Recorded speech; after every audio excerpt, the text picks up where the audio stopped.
kuyambuka zvakaita chona nokutenda. Nini pakure toda kuyambuka. Mashonaland ngaitinire. Nini pakure toda kuyambuka zvakaita. Andetese.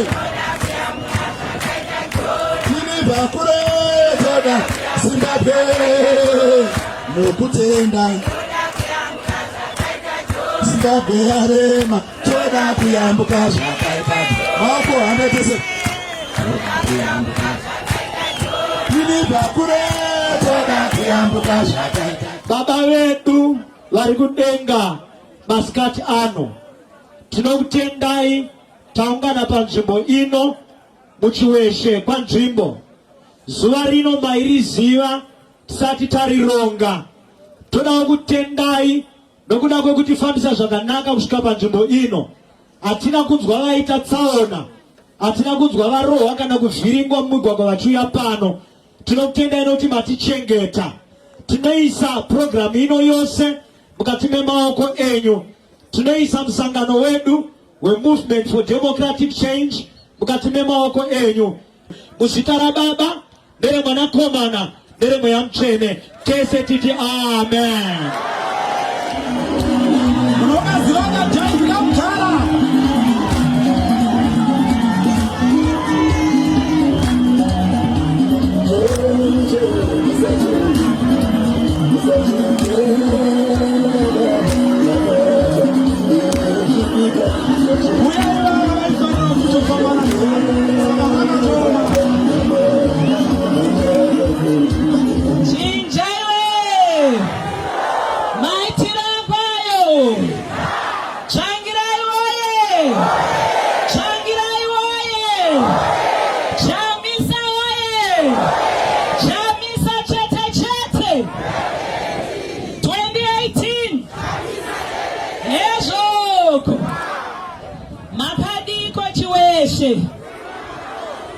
Tiripo hedu. Ini ndini ndingati musikana mukuru wa the late Dr. Morgan Tsvangirai. Ndida kukutaurira secret imwe chete.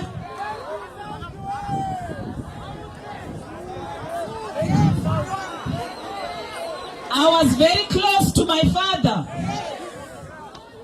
Baba vangu kungoti president wedu vasati vasvika. Asi murume anonzi Nelson Chamisa ndiye anga ari dangwe mumba medu. Chisa mama chisa. Chamisa oye. Chamisa oye. Makatitaurira zvakawanda. Mamwe masecrets acho taitobvunza president kuti Vatsvangirai vagoti chiisiri vanova vavo. Saka ndida kukuyeuchidzai nekukutaurirai kuti legacy yaVatsvangirai haina kufa. Vakasiya Vachamisa vachatiendesa kuKenani. Chisa mbama chisa. Masendra munoiziva ini nzvimbo yairimwa zvakanaka. Nhasi uno muri kushamisika kuti chii chiri kuitika. Masendra munoiziva iri nzvimbo ine vanhu vanotya. Asi nhasi munoshamisika kuti chii chiri kuitika. Asi nhasi ndichangotaura imwe nyaya isina chekuita nekutya. Nekuti ini maonera angu kutya kunenge kwapera. Nekurakidzika kuri kuita vanhu pano kutya kwadi kwapera. Chisa mbama chisa. Chisa Chamisa chisa. Ezvoko president vanhu vandikumbira kuti kana muchinge motaura vanga vanditi ivo kana zvichikwanisika pane nyaya yebond note. Isu tinoziva kuti sebatu tichange taane mari itsva munyika. Vanhu vandikumbira kuti nhai muchairman pamunozotaura chingotiwo de kuchikumbiro chedu. Hanzi kana mounza mari noayo taikumbirisa kuti muise musoro vapurezidendi vedu ipapo kana zvichikwanisika munozosanganisawo namamwe maheroes vakaita sawanangombo nemamwe maheroes anozivikanwa. Nezuro tanga tiri kwaMurehwa ende nhasi tiri pano, hatichabudi mumamisha, tauya kuzokuonai kuti titaure pamwe chete kuti ZANU-PF toibvisa sei. Saka iko zvino ndima yatsva, hatichazorori kusvika paelection. Kuzivisai zuva ranhasi kuti isu sealliance basa redu guru ratinaro nderekudhifenda legacy yaDr. Morgan Richard Tsvangirai. Tichaidhifenda ende tichaidhifenda. Tinoidhifenda sei? Tichaidhifenda nokumobilizana kuti tinoregister kuvhota. Voter registration ichiri on. Saka hakuna anofanira kusara. Chinja maitiro akwawo ezvoko.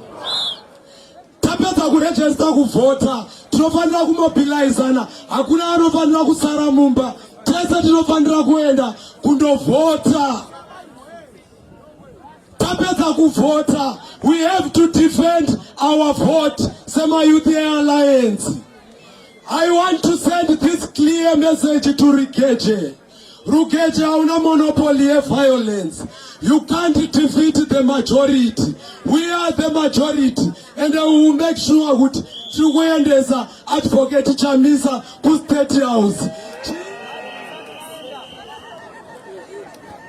Chamisa, Agata, Chamisa, Changirai, Agata, Changirai, Ama Changirai, oe, Changirai, oe, Ama Chamisa, oe, Chamisa, o. Chisa, Bama, Chisa, Chisa, Changirai, Chisa, Chisa, Chamisa, Chisa, Otoko. Regai nditi pamusoro kuna president neutekwa-tekwa hwese huri pano. Mufaro wangu kusangana nemi panzvimbo ino yekuChiweshe. Ndoda kukutendai nekuti munogona kuronga. Ndokupai sando dzenyu vaGwarada, Mai Majaya, Mukoma Samu nevamwe vose vekuno. Ndinokutenda. Chisa kana chisa. Wozoko. President kuno uku kune madzimai akarepwa pachona. Pataona. Ndinoziva semadzimai zvinhu izvozvo zvinotibata. Saka samai vanomirira madzimai, ndoda kuti mudzimai wese pauri ndoziva kuti kusimuka kunonetsa. Asi tombonyarara mbijana in respect of these women vakafira shanduko yeMDC. Chisa Bama Chisa Wozoko. Ndoda kumbobvisa kutya kwamuri madzimai. Mozviziva imi kuti ZANU patakatanga musangano uno vaiuya vachiti kana usiri weMDC, kana uri weMDC haupiwi chibage, kana uri weMDC haupiwi mbeu. Kati ndoda kuti ndikuudzei kuti makore ese avakatinyima mbeu, Mwari airambisa kunaisa mvura. Ndoda kuti nditi kwamuri, pamwe pacho taichichidzirwa patakanyora constitution. Mese mozviziva kuti mainzi mukataura tichauya tichikurovai zvatakaita muna 2008. Kuchichidzira ikoko, ndoda kuti madzimai ngatisarasa chinhu chedu kana taakusvika. Zvechokwadi takachichidzirwa, asi kuya kwamaita nhasi apa tiripo tichienda pamberi muchitevera. Handei tinovhotera vachamisa upenyu hwedu hushanduke. Chisa Bama Chisa Wozoko. Regai nditi madzimai munangagwana mugabe fanana. Ndinoti bhazi rakafa riri paChiweshe apa rikachinjwa driver, hazvire kuti bhazi iroro ranaka, rakatongofa nechekare. Ndoda kuti nditi kwamuri madzimai, pakabva mugabe upenyu hwedu hwatove wese.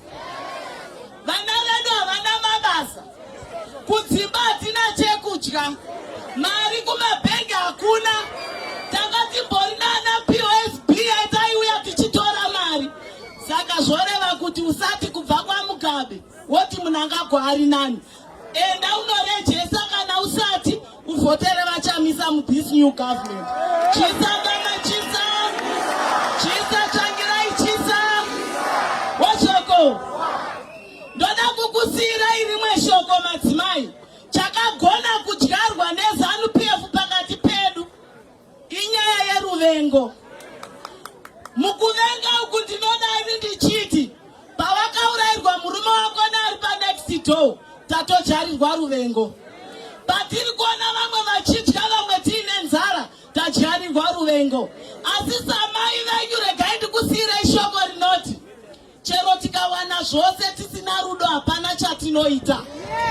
MuBhaibheri munoti izvo kuti zvinhu zviite zvakanaka ngatidananei pachedu. Ngatidyare mhodzi yekudanana. Ingoriko chete kunoku kuMDC Alliance inotungamirirwa navachamisa. Kana tawana upenyu hwakanaka togara murudo, togara murunyararo. Vanouya nemari votipa, vana vedu todya tese tichiguta. Ndakugara pasi ndinoti madzimai ndimi mune nhamo kupfuura munhu wese. Murume asikaendi kubasa anotoda sadza, mheno anoti wariwana kupi. Mwana asiri kushanda anotoda chekudya, mheno dzanoti wachiwana kupi. Takushandura zvinhu nemunamato. Musi weFriday wega wega, mudzimai nevana navana baba toda kuti mutibatsire. Tiri kudedicata Friday yoga yoga say a day of prayer kunamatira nyika yedu, kunyamatira baba chamisa, kuti kana zvosvika nguva yazvo vane madhimoni okupisa vashayiwe simba, vane madhimoni ekurova vashayiwe simba. Saka madzimai emabasa ndimi vasikana vacho, ndimi vana Esther vemangwana vanomirira nyika yavo, kuti kana toenda kuna mambo taakuti toda zvakati anotipa. Mwari akuitirei zvakanaka. Ndinokudai mose. Kuti weshe ndinomubvunzo 1, makarejesta here mose kuti ende kovhotera Alliance? Kaende koregesta, regesta vachakavhura ndapota. Musasa ZANU PF ndapota, mwazvinzwa? Ndinomubvunzo zve handinawo. Imwimwi munoziva kuti ZANU PF yakatonga nyika ine kubvira paindependence for about 40 years. Is 38. Makabatsirwa nei? Musavhotera futi. Musavavhotera futi, mwazvinzwa? Musavavhotera futi. Chandinoziva chakaitwa neZANU PF akanyangarika kuchiadzwa kwamutariko $15 billion.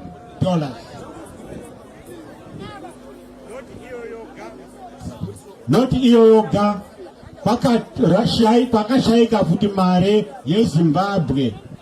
Nyika ine hatisina mare, takada kuzama kushandisa American dollar, nayo yakaenda, hatichaizivi kuti ndikupi. Tikauya so tikaita mabera checks, nawo hapasisina. Zvino zvadaro zvose nyika yashaya mare. Zimbabwe yakaona kuti mafactories avharwa, vaishanda vakaregera mabasa. Mbavha dzakauya dzokutibira. Nyika ino ikaita nzara. Nzara haina kunaka, neni ndakarwadziwa nenzara mwazviita. Principles vese ari pano nevese leadership vari mutendi.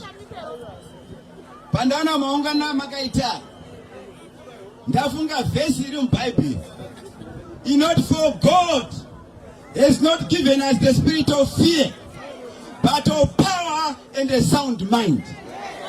Saka muri pano nokuda kuti kutya mabvisa, asi maita power and what? Sound mind.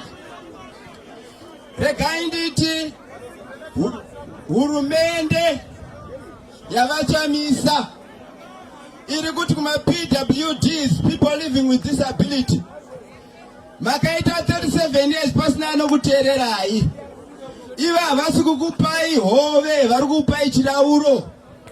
vari kuti muchapatisipeta mumakanzuru, muma-MP, kumaseneta, kuitira kuti mupinde mutaure nhunha dzenyu pate zvenyu.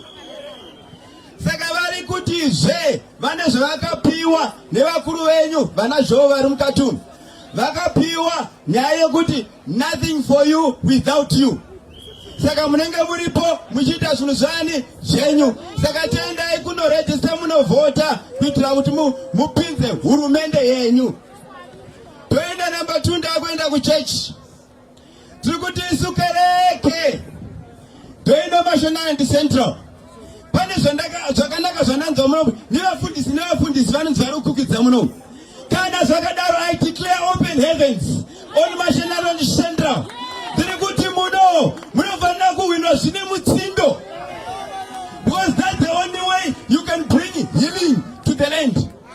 Saka vavhoterei machechi ese. Voterai chero pane MDC Alliance candidate. Vozopedzesera naivo vachamisa. Nokuti hapana nguva regai ndikurumidze ndapinda mubhaibheri. Pane bhuku randoda kubva ndapedza panapa. Ndongo kusamarizirai. Asi regai nditi kana takagona kumira navatsvangirai. What more with his successor Nelson Chamisa? Kana takagona kumira navatsvangirai execution party. What more with his leaders Nelson Chamisa? Kana takagona kumira navatsvangirai even vachirwara. Tuchiti munhu wese vhotera vatsvangirai. What more with Nelson Chamisa, who is active, energetic, charismatic, unstoppable, unintimidatable.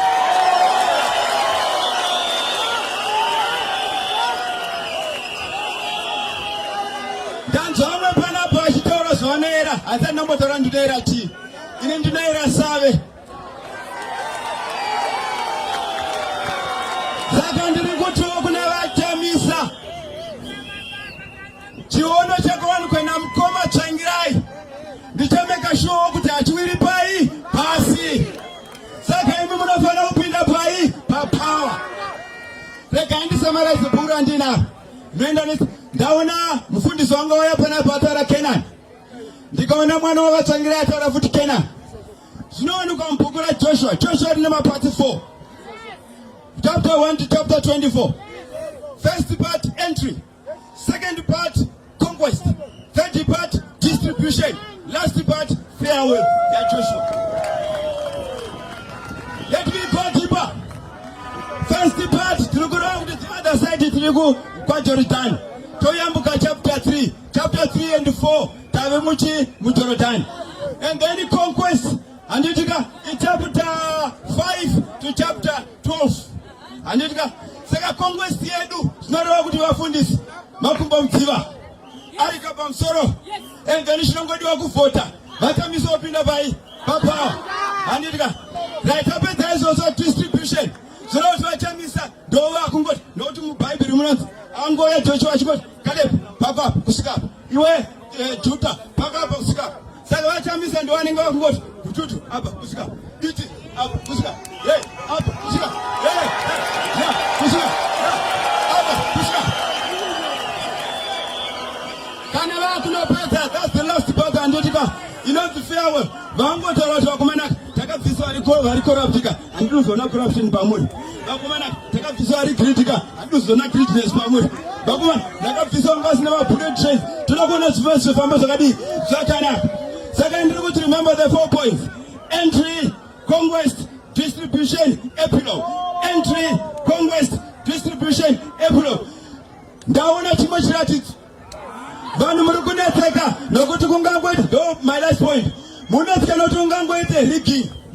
Ndaona vari ivo vamunangagwa vazomhanyira kupress kunoti ndarigwa.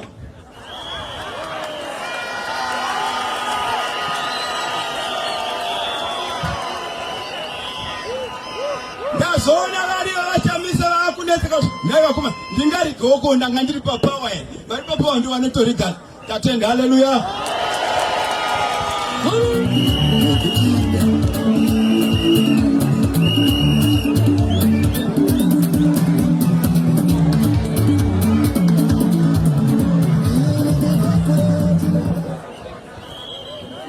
Atamisa oye!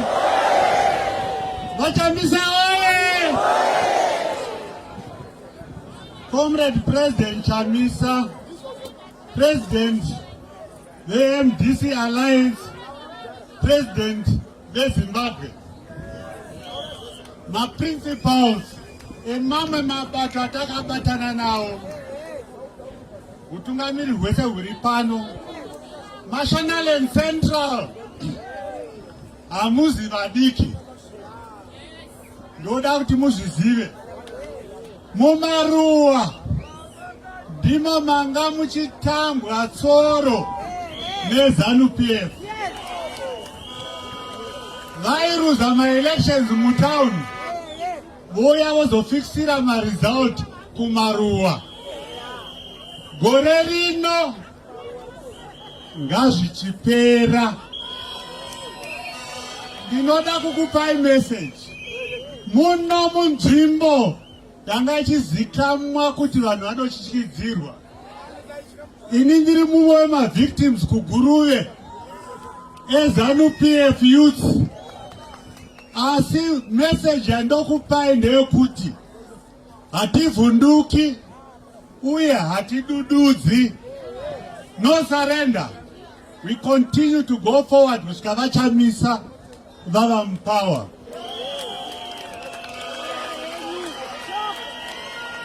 ZANU-PF yanga ichishandisa ma-war veteran kuti avhundusire vabereki kuti ati ZANU irambe iri mupower.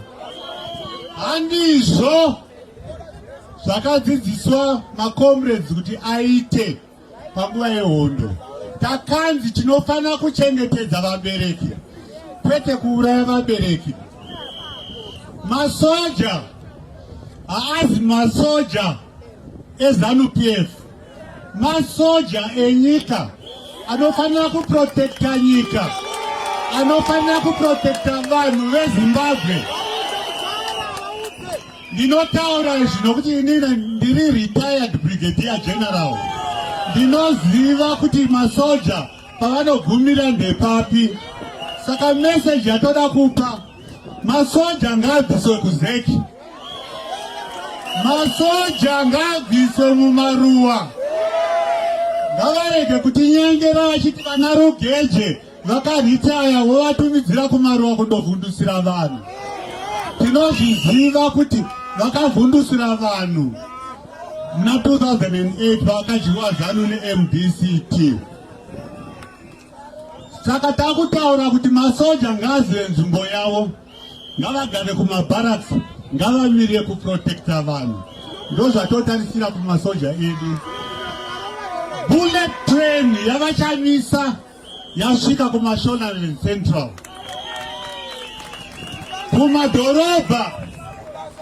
Kumadhorobha vakatotsvaira. Support yeMDC Alliance yakakura. Ndoda kukuudzai kuti kune zvimagadgeti zvakaita sefoni idzi. Zvishandisei noungwaru. Mukaona panoita ZANU-PF utsinye, pavanoponda vanhu, torai mapikicha, torai mavidhio, zvinoswera zvatenderera nyika yese. Tinoda kuti pese pavanoita utsinye kuvanhu veZimbabwe, zvive zvinobuda kuvanhu vedu muno munyika nokunze kwenyika. Nokuti vanonyepera kuti hatidi violence, asi usiku vachironga kuti indai mundorova. Ngatiregei kuvhunduka, ngatiregei kudududza, ngatirambei takashinga. Ukavhotere ZANU chaiona namo yacho zvino zvaoma. Ukavhotere ZANU chaiona namo yacho zvino zvaoma. Mari hakuna uchaiona namo yacho zvino zvaoma. Mabasa hakuna uchaiona namo yacho zvino zvaoma. Chisa chamisa chisa, chisa chamisa chisa. Ngaende, ngaende, ngaende, ngaende. Natenda. Chisa mama chisa. machisa. Chisamba machisa. Chisamba machisa. Amandla. Mawetu. Together. Stronger. Ezoko. Pamusoroi. Chita chemuno muchiweshe. Matidadisa nasi. Nezuro tangatiri kuMashonaland East pamurewa. Nasi tirimuno machiweshe manzvimbo kukwana dziva guru vanatavara vanatorwa mambire. The statement yataita nasi, just like the statement yatakaita nezuro, is a clear, loud, unambiguous message to ZANU-PF. Put your days and numbers. It's a clear message.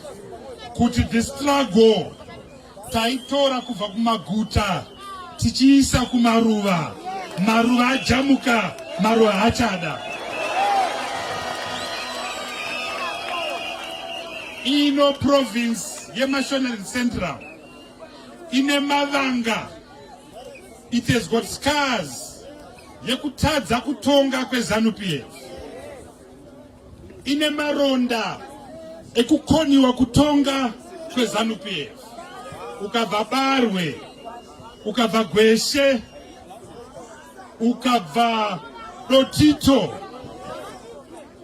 ukabva Muzarabani, ukabva Dande, ukabva Mount Darwe. This province is the most underdeveloped province in Zimbabwe. 79% yevanhu vari muprovince munomu vari kurarama inonzi pachirungu extreme poverty, surviving on less than 35 cents a day. So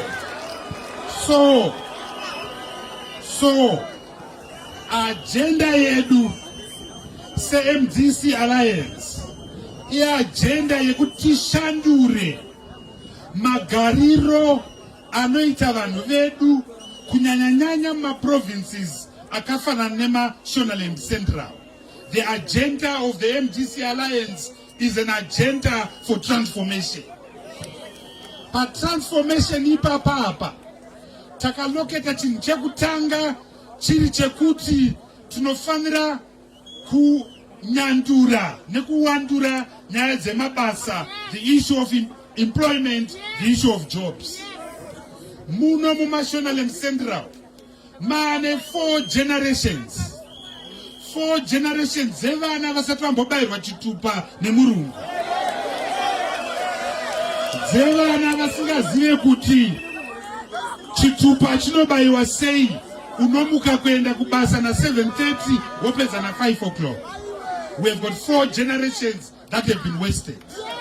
So the agenda of the MDC Alliance, led by Advocate Dr. Chamisa, is that we have to create employment. We will create jobs and build the $100 billion economy that we have been talking about. Pamabasa vamwe vari kubvunza kuti tichama-creata sei.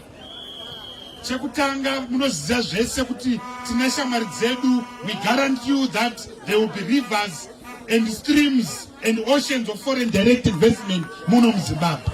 Munozviziva izvozvo.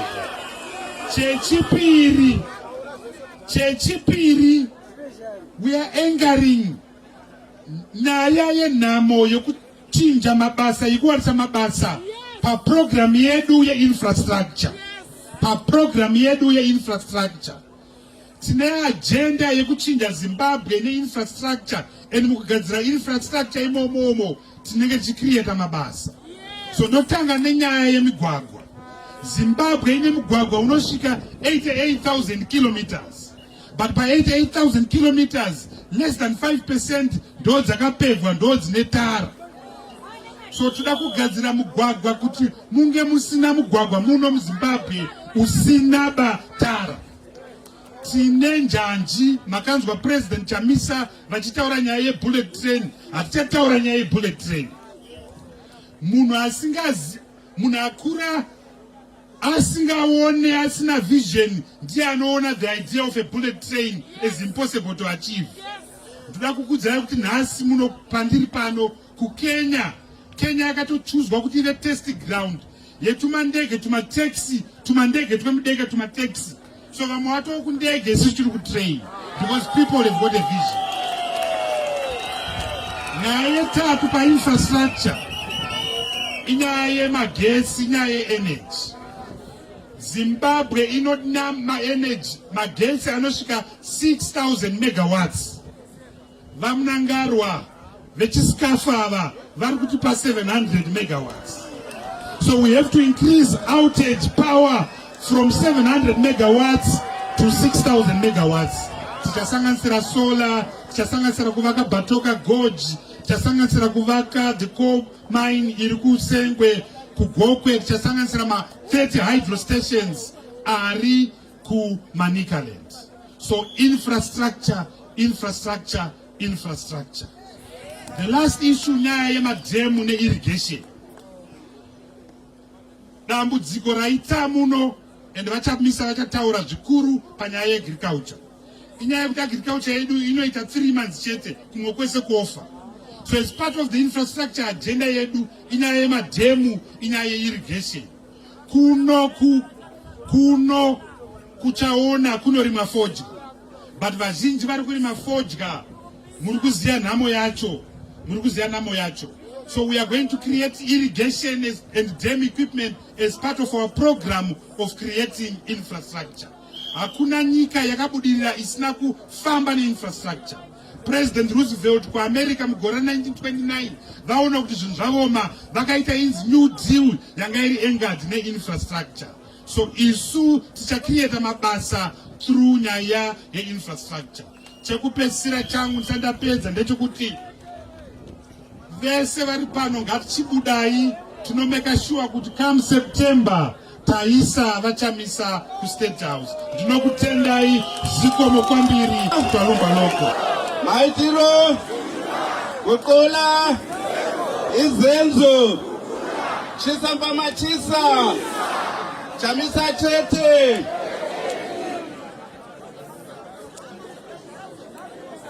Bamsoroi President Nelson Chamisa, Bamsoroi my principals the Alliance, Bamsoroi my Vice President the Alliance, Vice President Zuri, Bamsoroi leadership,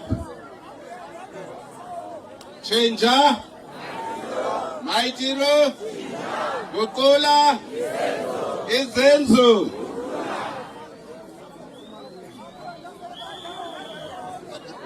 Nasi tauya panapa kuchiweshe na President wetu, President we Alliance, Advocate Nelson Chamisa, is part of agenda tinayo, agenda yokuvisa ZANU-PF, yokuvisa President weku, President weSCAF.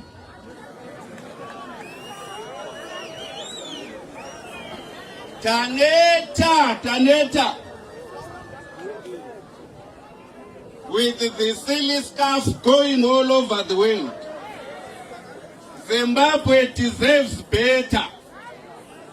Zimbabwe deserves a new beginning. Zimbabwe deserves a generational renewal. Hurumende ema nationalist. Hurumende ZANU. for 38 years. What they have done better than anyone else is to destroy, destroy, destroy. It is time now to start to rebuild and rebuild and rebuild. No better person, no better candidate, no better leader to do that rebuilding than Nelson Chamisa, Advocate Chamisa. We must renew everything. We must start afresh. And start with the young people. All we need is for Mnangagwa to keep his word. He has told the world that we are going to have a free and fair election.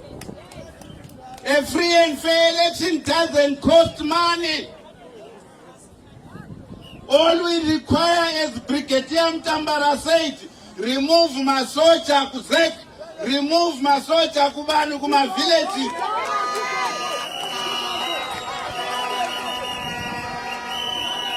Instruct Banwako, my youth, and instruct my traditional leaders to stop intimidating people by asking my voters.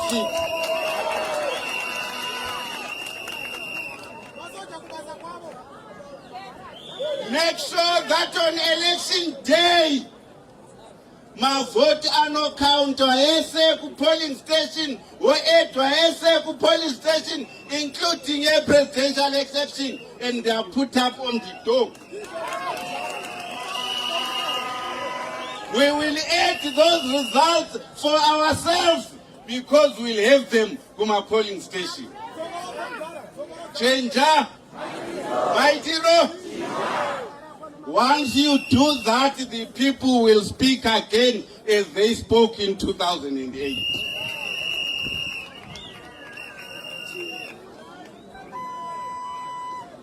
Changer, Maitiro, Nyayema Sochai.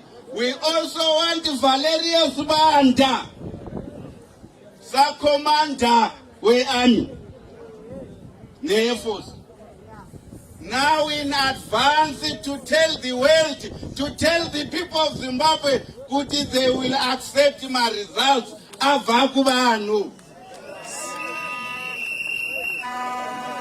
That's all we need, President Chamisa, for you and your team to implement your vision. The vision we brought you here today so that you can share that vision. Nema Central, vision Nema Bullet 10, Nema Bullet aeroplanes, vision Ye technology, President Chamisa. It is now your turn. It is your turn. Attend and attend. 2018.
Aiwa ibasa ndinotenda, ndinokutenda.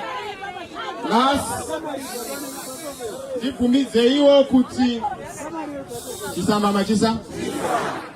Nhasi izuva rakakosha. Rakakosha nekuti tiri munharaunda kana kuti panhongonya yemhirizhonga. Tiri mudura rinobikwa mhepo nechamupupuri chokuvhiringanyika.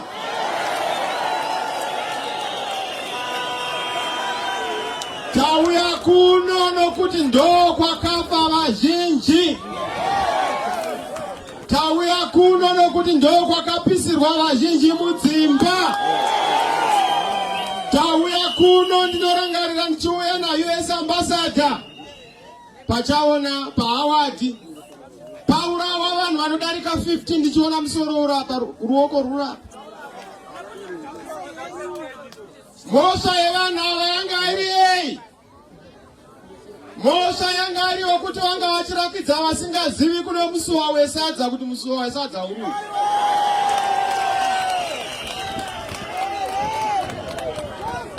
Mashonaland Central is not a ZANU-PF province. Hakuna munhu anorova munhu anomuda. Ukaona uchirova kuziva kuti haudikwi. Uye hakuna munda une goho usina sora. Manzi vashona ingataura. Chisamba Machisa. Kukula. Saka tauya kuno nhasi. Sako muridzi wakatanga chuna hapo. Dr. Richard Morgan Tsvangirai.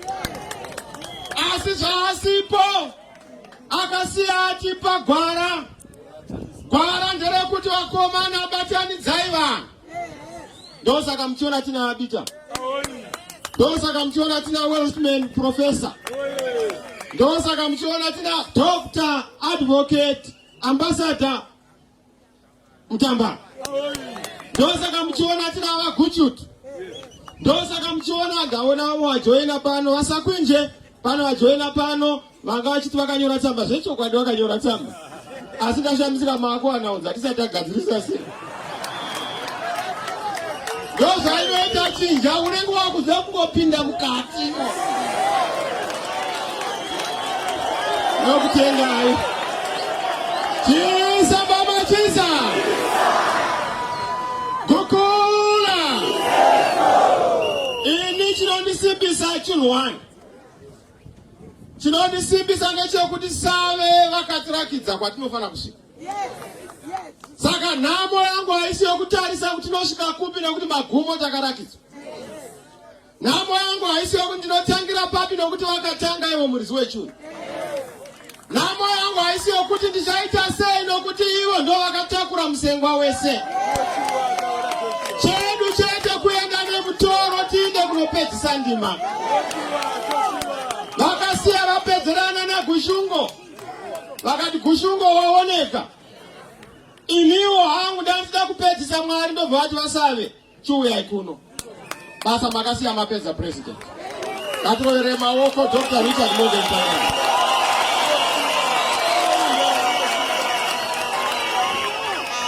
Chisamba Machisa. Ndori nonzi gamba remagamba. Ikawe la makao. The hero of heroes. We salute you, President Tsvangirai. Musirimbi vanhu vomuZimbabwe munozviziva kuti vana vembwa havasvinuri musi umwe chete. Vanosvinura pokupedzisira ndo tinoruma maningi kudarika vakasvinura kare.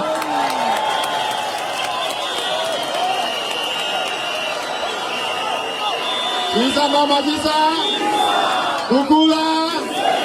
Izenzo. Vamutamba.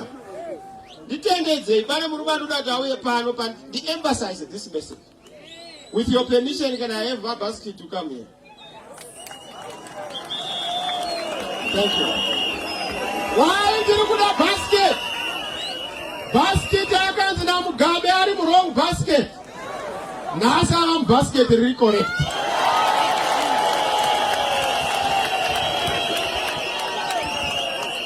Chisamba Machisa.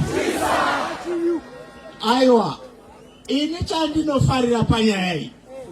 Alliance haina kuti toda kuti titonge isu MTC tiri toga. Yakati huyai pano tigadzire nyika. Nekuti nyika yanga yaondomoka. Saka inivo ndakatumwa neMagama Talks. Magama Talks akati leye vachamisa ndo chaiyo.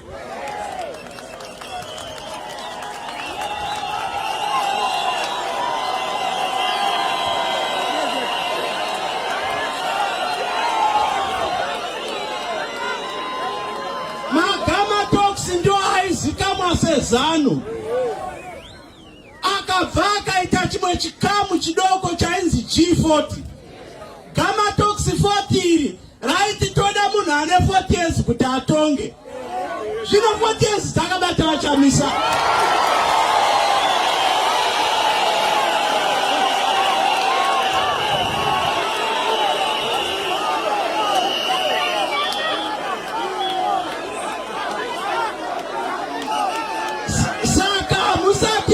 Chiona chegore rino muchaona vose vamaiti Magama Talks vachiti tinoda kuti Chamisa ave iye anovhotekwa.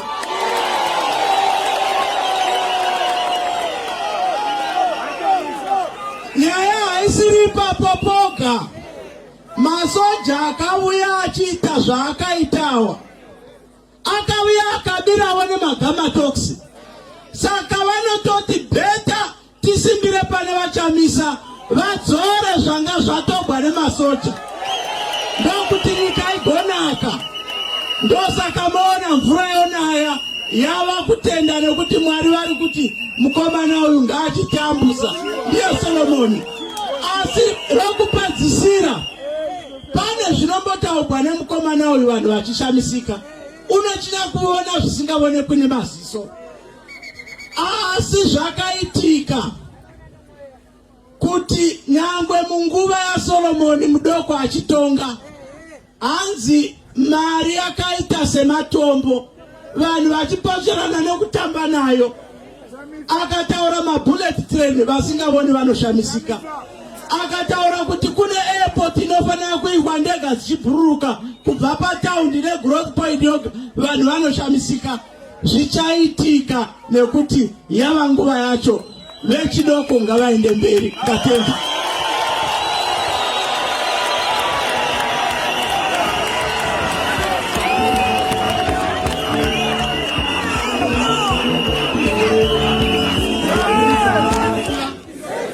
Ndakabva ndati do ndikati but indava bomana vasingaona. Zviri simple like that. Ipo pano ndikavaudza because neTobacco because nemasailos ari pano it's very possible kuti notaura instead yekuti aita Tobacco muno ngaisaenda kuHarare ngaiionekwe kuti iprocesswe ipo pano panzvimbo. Ipo munhu anodakadoti hazviite but tichiona mapossibilities nokuti tinoona zvakawanda. Ivo vakomana nyaya yeairport havangainzwisisi vaguchuti ndavakaparadza nemabus stop akaitwa naSmith chaivo. Kuti bus stop iyo hakuchina. Kana muri semuHarare mateminasi aSmith kuRizende vakaparadza. Market Square hakuchina. Zvino kana vachiparadza terminasi vangaiona airport.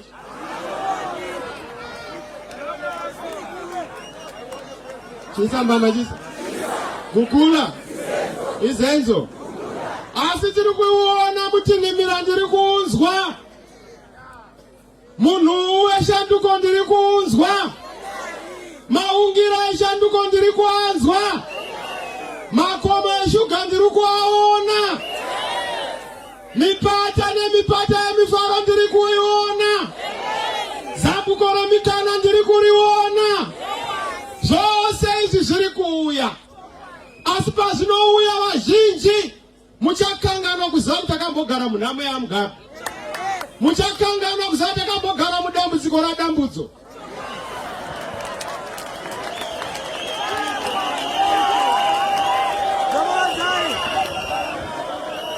Chisamba machisa.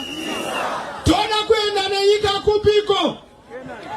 Isu kana tichitaura nyaya yeKenani hatingotauri chete zvituko. Ndakataura ndikati this year is not a year of fighting on insults. Gore rino atidi zvituko, atidi pasi na ningi, roverai pasi ningi. Musarovera vanhu pasi vakawira pasi kare.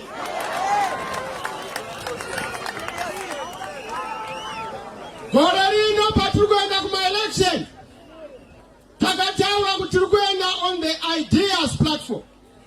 Tiri kuenda on the policies platform. Tiri kuenda paurongwa hwehurumende.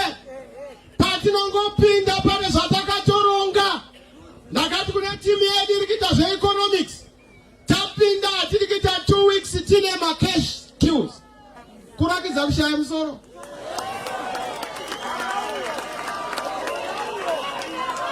Isu atiende kunosunga sikafu dzana Mnangagwa, tine sikafu yemari.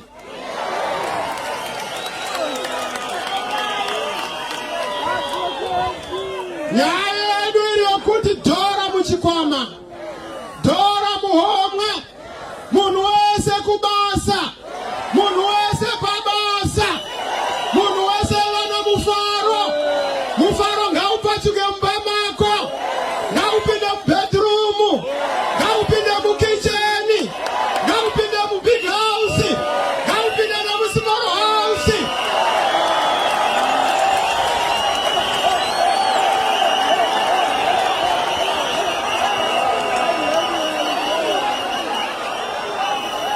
Ndakubatai ndikubvira imba hombe neimba diki pamba pako, kwete zveizva muri kufunga. Chisa mama chisa kukula sei tiri kudai nokuti nyika ino yanga isina hurumende for the past 38 years. The government of the past 38 years has been government violence. Chaitonga munyika muno violence. Chaitonga munyika muno fear. Chaitonga munyika muno dictatorship. Chaitonga munyika muno poverty. That is the government yanga iri munyika muno. Ene vanhu vanga vasina hurumende, vamugabe vanga vakaberekwa nenhamo kana kuti vanga vakabereka nhamo, hamene vanga vakabereka munhu.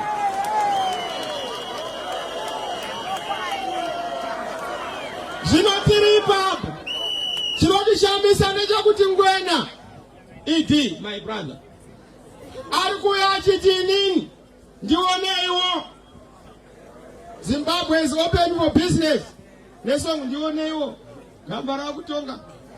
Tikati maamuri kupi pesa vamugabe pavairara imi mairara muri pasai. Vamugabe pavaida kudonha paairport imi maida kudonha muri pasai.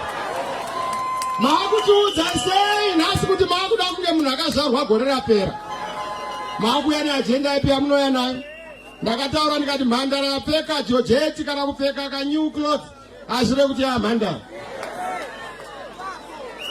Chisa mama chisa kukula ezvo. Saka tiri ipapo toda kukuudzai kuti gwara redu ratina vari bonetsi. Ndaitaura nevatungamiri. Focus here is on 3 issues. Awatiri kuti top agenda: transformation, opportunity, prosperity. Mushona inoreveiko shanduko. Tiri kushandura zvinhu.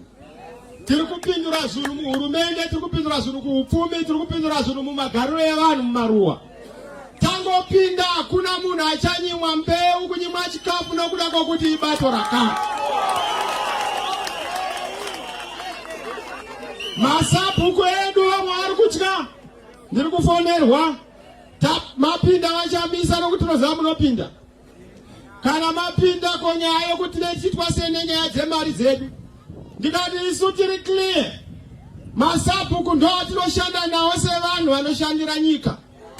Nokuti ndo vanochengeta tsika nemagariro evanhu. Saka madzishe toda kuti hurumende isava nechokuita nekugadzwa kwemadzishe. Toda kuti madzishe agadzwe munzvimbo nemunharaunda kuenda nemumhuri imomo. Hakuna minista anozogadza ushe, hakuna president anozogadza ushe. Ushe ngaugadzwe mumadzinza menyu.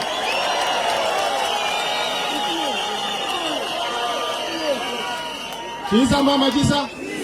Ndosaka muchiona mvura hainai. Ndosaka muchiona zvinhu zvinongonetsa. Nokuti tarasa chivanhu chedu. Ndobandaudza Mnangagwa Musuno ndikati iwe usanetsana na Mudhara Mugabe. Akatopera kuti aende kunzewo. Munoramba mnyikoti pasina Mugabe pasi aita sei. Munyika muno muremekedzai Mugabe nebasa raakaita. Zvaakatadza achisira vana Chamisa tinokanika tirape Jackson nyika ine mberi.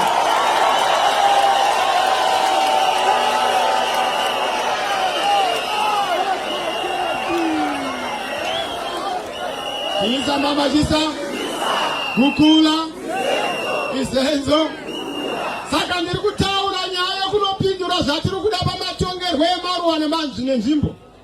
Masabhuku ese tiri kugadzirisa nyaya izvesi tine masabhuku 120,000. Tine masadunu 1,500. Madzishe 300. Ndakatoti gadzirai schedule yavo kuti patinongopinda kutanga September. Ngavawirwe nedhora pamuromo uchipa ndebvu vanhu vatinakirwa. Chako kuna njira chete. Chisa mama Chisa Kukula. Ndakataura ndikati miromo yevakuru aiwire pasi asi yevadoko haipotse. Saka tiri kugadzira, ndataura nyaya transformation, ndataura nyaya opportunity. Pa opportunity toda kuti munhu nemunhu ngave nemukana. Mikana yakafanana. Kwete zvatiri kuona kuti muno mese umwe hamuna development. Pane road inonzi Ndoda Road yaishandiswa nemakomrades nguva yehondo. Vatadza kuipedza is still a dust road. Why are they failing to resolve that? Because havana vision yokuziva kuti kana uchida kuti nyika inake tanga watsvaga umambo hweinfrastructure. Gadzira migwagwa, gadzira zvikoro, gadzira zvipatara, gadzira nyaya dande mutange, vanhu vave connected everywhere. That is the focus yatinenge tinayo. Vamwe vanoti mari munoiwana kupi? Mari tinayo. Diamond takapuwa na mari kudhara. Rakazara kuti pfacha risingadi kuridya madyirwo ezano. Madyiro enhomba Mwari vanoriviga. Kusvika tauya ese richiti mari ngaiuyei ngaiende kuzvipatara, mari ngaiuyei ngaiende kumabasa, mari ngaiuyei ngaiende kusovereign wealth fund, kota tikwanise kudevelopa nzvimbo dzedu. That is the opportunity yatoda kupa. Tokuda kupa prosperity kumunhu wese. Nyana wingi dhiyo kuimba happy happy. Hamusati marohwa nehappiness. Unorohwa nehappiness yokuti unotaura kuti haiwa kumba ngakuuye kuno. Kundaiwa sekuru vava kumba ngaiwa no. Ngavazivige tiri kudakirwa pano. That is where we are going. Transformation, opportunity, prosperity. Ndopa tiri kuendesa nyika, shanduko, mikana, nebudiriro. Ndopa tiri kuenda ikoko, ndorninge ridonzo redu. Toda kuti patinopinda munhu ngaafare. Nyika yedu ine misodzi pamatama. Zvatakarwira kuhondo hazvina kuzadzikiswa. Takarwira one man, one vote. Vanhu vari kutambura kuvhota, vanhu vanofira kuvhota munyika muno. We are undermining the gains of the liberation struggle. Takarwa isu patakaenda kuhondo kuti nyika isununguke. We are independent but not free. Ike zvino kaenda maisendro kune vanhu vari kutorerwa usabhuku nokuti anonzi UMDC. Kune vanhu vari kuzauwani chikafu because inonzi UMDC. Kune vanhu vari kuzauwani fertilizer yakapuwa nehurumende ichibva kumataxpayer because UMDC. That is going to stop and end. Zviri kupera patiri kupinda muna July. Kutanga muna July tavhura peji itsva. Peji yekuti munhu wese ngaapuwe mukana. Peji yekuti munhu wese anofana kupuwa mbeu ngaapuwe. Peji yekuti sabhuku ita basa rako usaenda muhapwa yebato. Uri munhu wenyika haufani kushandiswa samujibha webato. Ndokwatava kuendako. Tadaro nyika yatopera. Ndogara pasi kanyi.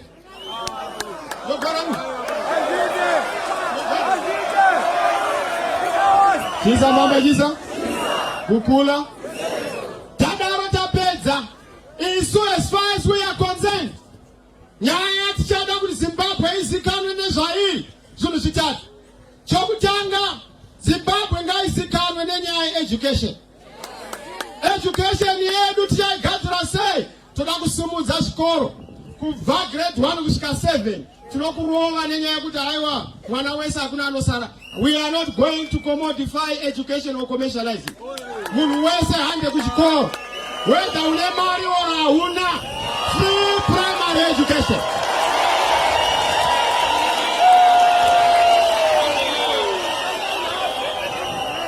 Asika munowana wamukana vamwana kuti mari munoiwana kuti takaronga takaronga kuti mari yanga ichidiwa ngaichengetwa apa yakanga ichidai ngaichengetwa zvatina 60 minerals dzatinadzo hadzizokutamba nadzo. We can utilize tikafamba nenyika zvakanaka 5 years munoona kuti vamwe munema kuti maindia uya muzosuka ndiro, machina uya muzokudza mombe.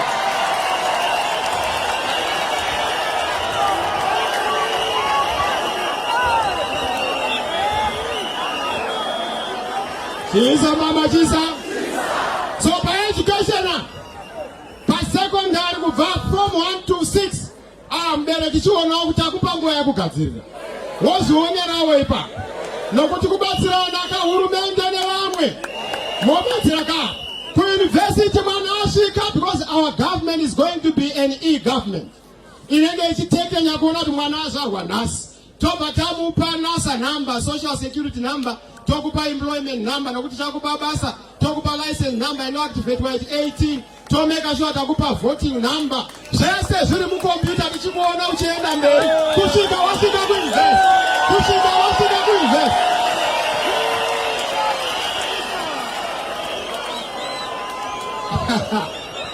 Wozoti ED ungaiona nyei.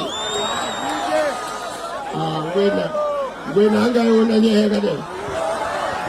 Unomuwanzira mudhara wangu regai zorore zvakanaka.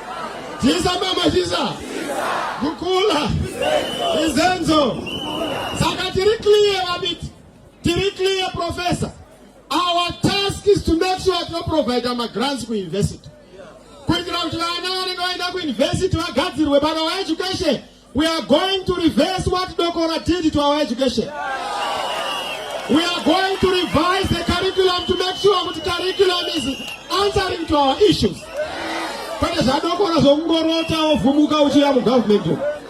We want to correct the curriculum so that we have technologists, we have engineers, we have people. We focus on technology moving forward. So our education is going to be the pillar so that we beat an Oxford, we beat an Yale University. The Ivy League, Tetri Koko, Munakafunga education in Africa must think about Zimbabwe. We are Muno Tize, Uri Mutswana, we are Muno Tize, Uri Rwandese, we are Tize, because this is the Africa I want to build. Africa for Africans.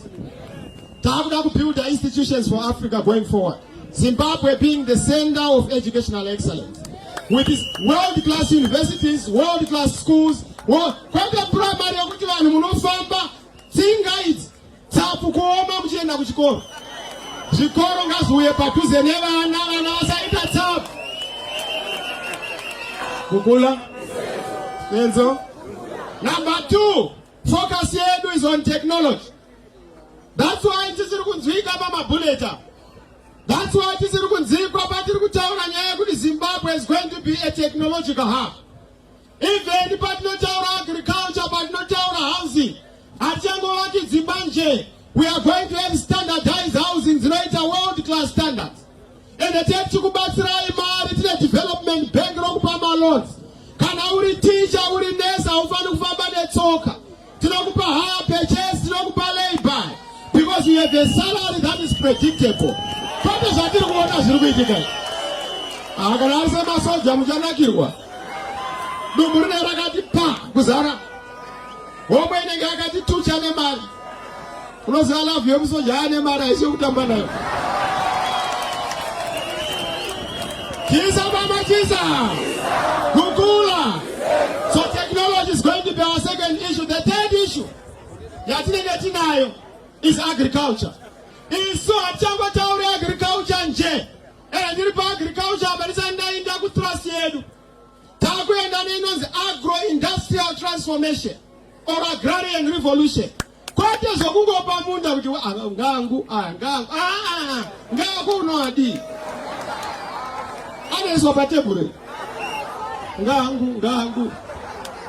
Chisa mama chisa. Mukula. Izenzo. Isu tiri kutaura ndaiwas. Land is not going to be reversed. Forget about it. We are not going to reverse the distribution emida yakaitwa. Vane munda garai makafara. Kwenze ubvunzwa kama ndofamba maprasu. Vachamisa hamusi kuti torera ere munda. Ndikati muri kuziza tiri kupinda kana aizotoziziva but tototyika minda yedu. Ndikati hakuna munhu anotorerwa munda nokuti munda ndeweZimbabwe.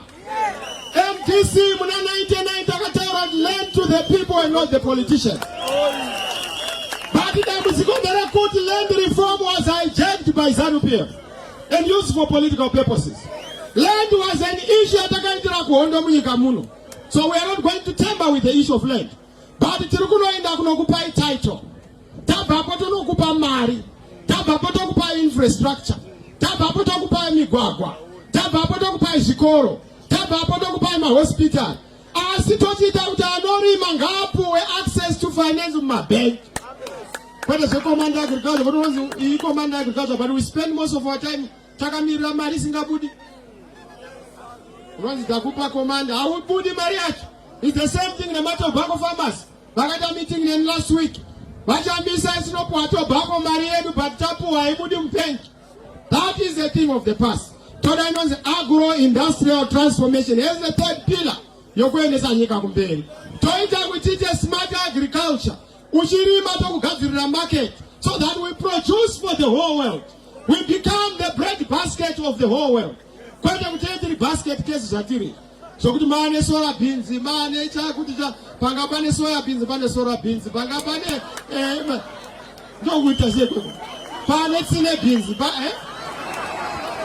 Izamba majisa, Kukula, Izenzo, Tipe mukana muoni. Takazita na nabita.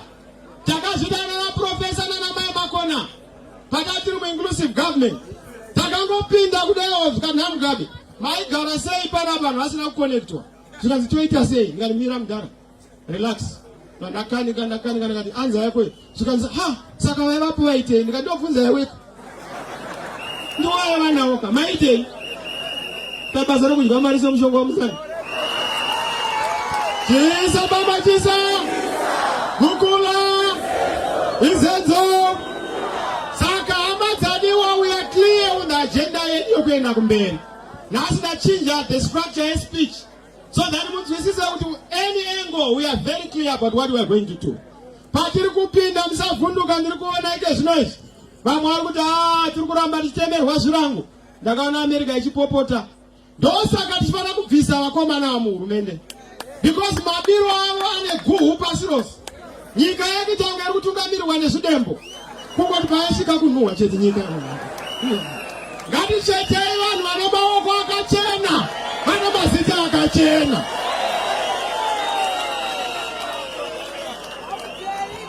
Wada kunyadzisa nyika. Chokwadi mungatiudza vasakwini.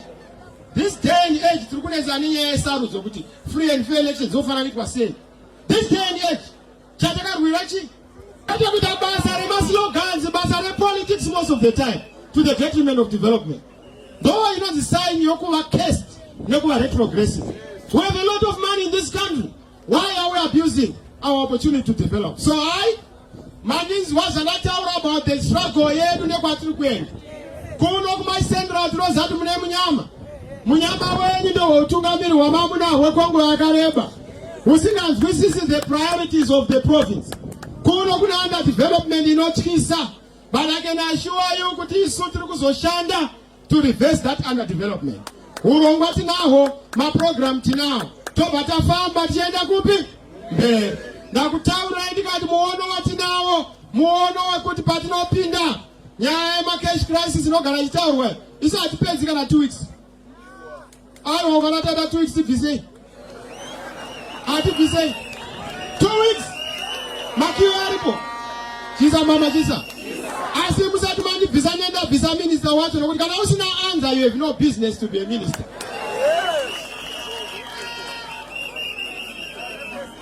Kwete zvako bana ezanu kuti hai iwe wamboba uri ku 11 chimbonoba uri ku 9. Aiwo wakuzikanwa shangwa chimboya umboba uri pa ukipa. isu hatina izvozvo, hatichukuchi zvakaora. Anenge akaora tinokandira kunze, asi tichagadzira mutemo wokudhila necorruption. Chauraya nyika ino yecorruption. And corruption inotangira pavari muhurumende. Sei zvichiti munhu paanongoita minisa anotanga aita dumbu. Inhumburudzi inongoitwa muhurumende.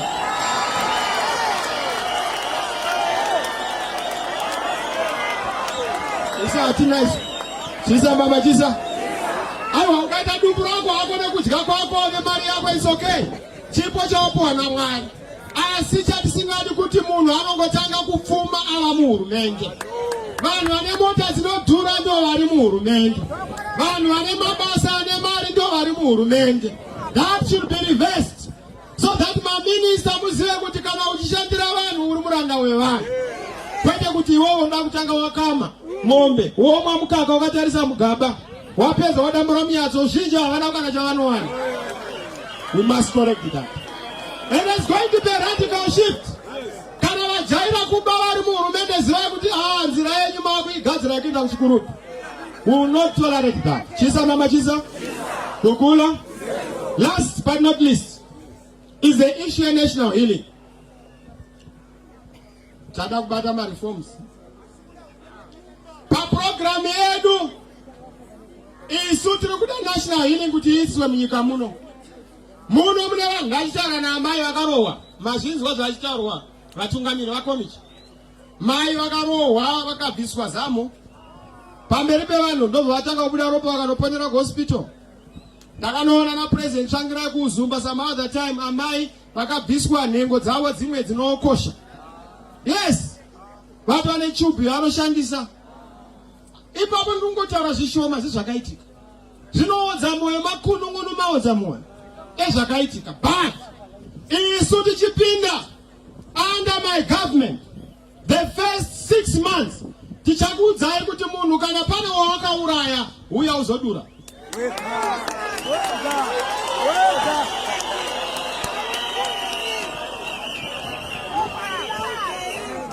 Mandizwe nyana gukura hundi toda chokwadi chibude pacheni.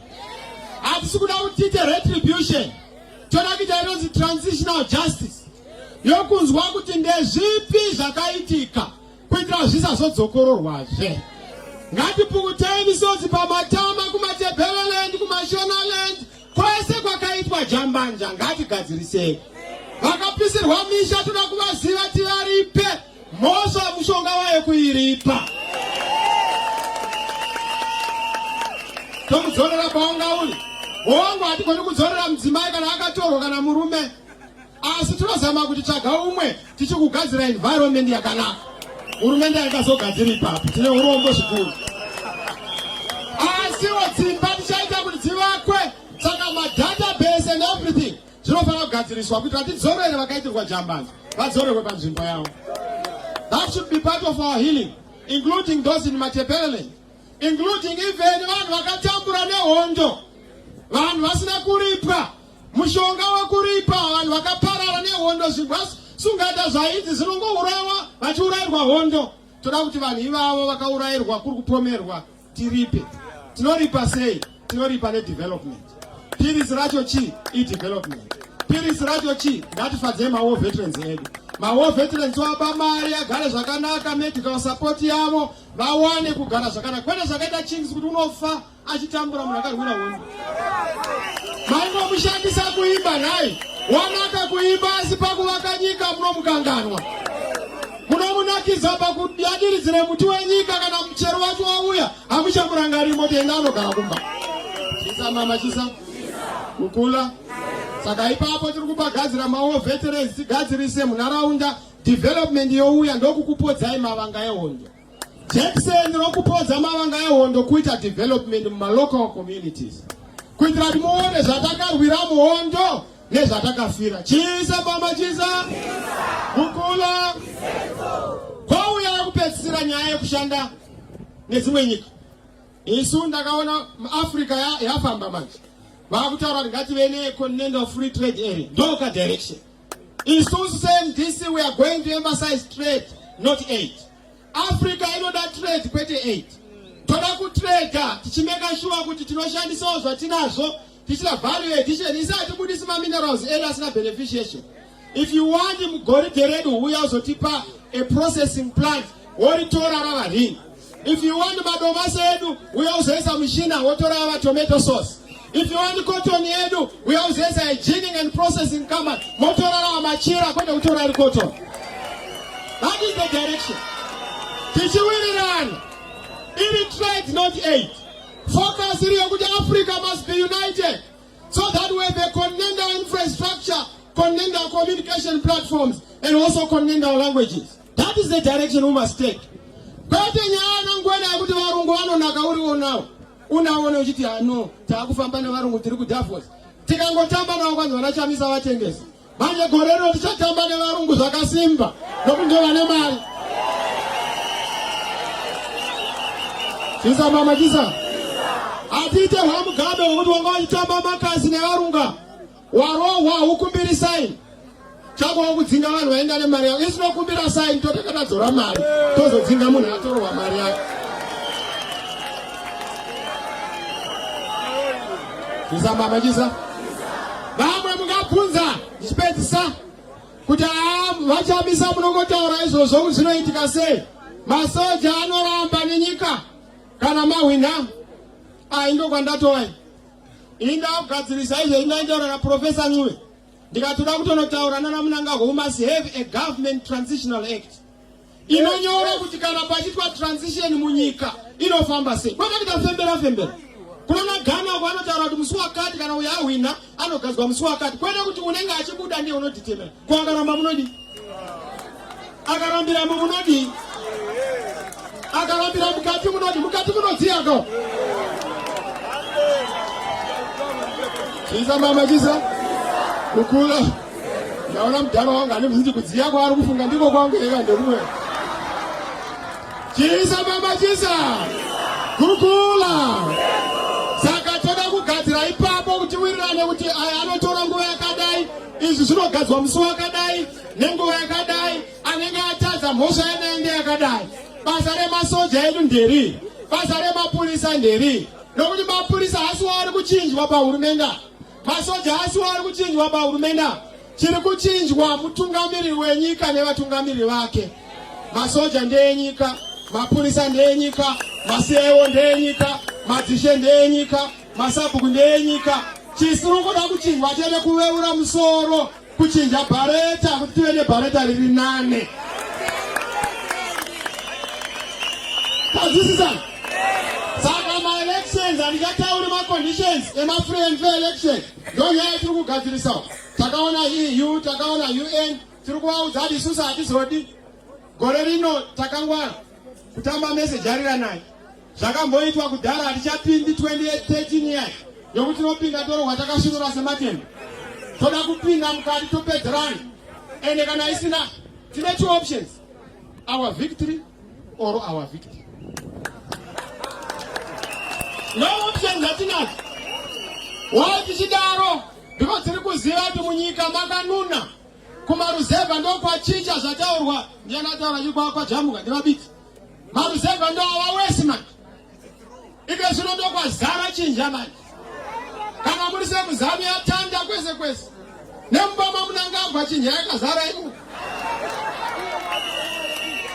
Chisa mama chisa kukula.